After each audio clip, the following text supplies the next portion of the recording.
Join me as I take on the challenge of becoming a more vulnerable leader and see if it really leads to greater success. When we think of great leaders, we often think of strength, confidence, and authority. But I'm here to tell you that there's another crucial component to being a successful leader in today's world: vulnerability.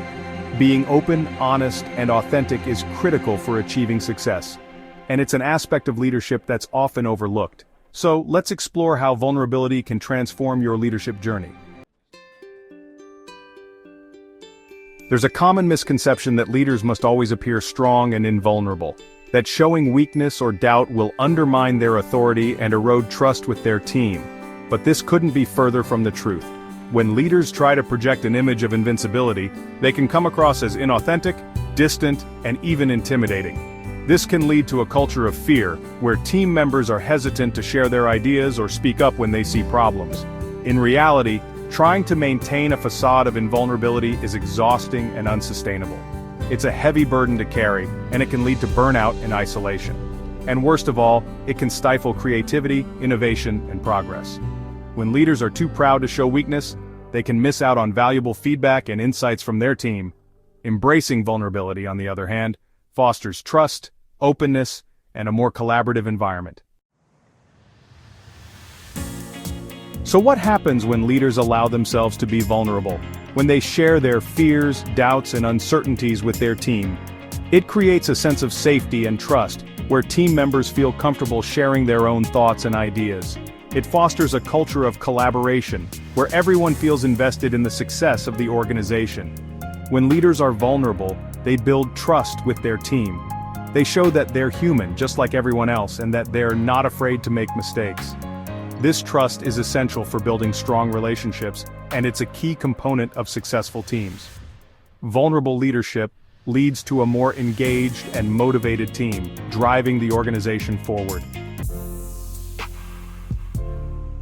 Take, for example, Howard Schultz, the former CEO of Starbucks. He's known for his radical transparency and openness with his employees. He shares his vision, his goals, and even his fears with his team, and it's led to a company culture that's all about collaboration and innovation. Another example is Brené Brown, a well-known author and researcher on vulnerability. She's built a career around studying and promoting vulnerability, and she's shown that it's a key component of wholehearted living. When leaders are vulnerable, they're more relatable, more authentic, and more inspiring. They're able to connect with their team on a deeper level, and they're able to build a sense of community and belonging. This connection fosters trust and drives the team towards shared success. So why is it that embracing vulnerability is so powerful? Because it's not a weakness, it's a strength. It takes courage to be vulnerable, to put yourself out there and risk being hurt or rejected. But when you do, you open yourself up to new possibilities, new relationships, and new opportunities. You become more resilient, more adaptable, and more innovative. Embracing vulnerability is not a sign of weakness. It's a sign of courage. It's a sign that you're willing to take risks, to be uncomfortable, and to be authentic. And when you do, you'll be amazed at the results. You'll build a team that's more engaged, more motivated, and more committed to your vision. Embrace vulnerability and watch your leadership transform. In conclusion, being a vulnerable leader is not a liability. It's a critical component of achieving success in today's world. By embracing vulnerability, you'll build trust, foster collaboration, and enhance employee engagement.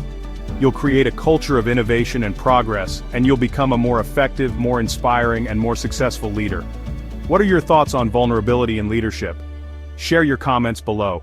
Don't forget to check out my other videos on leadership strategies. Thanks for watching.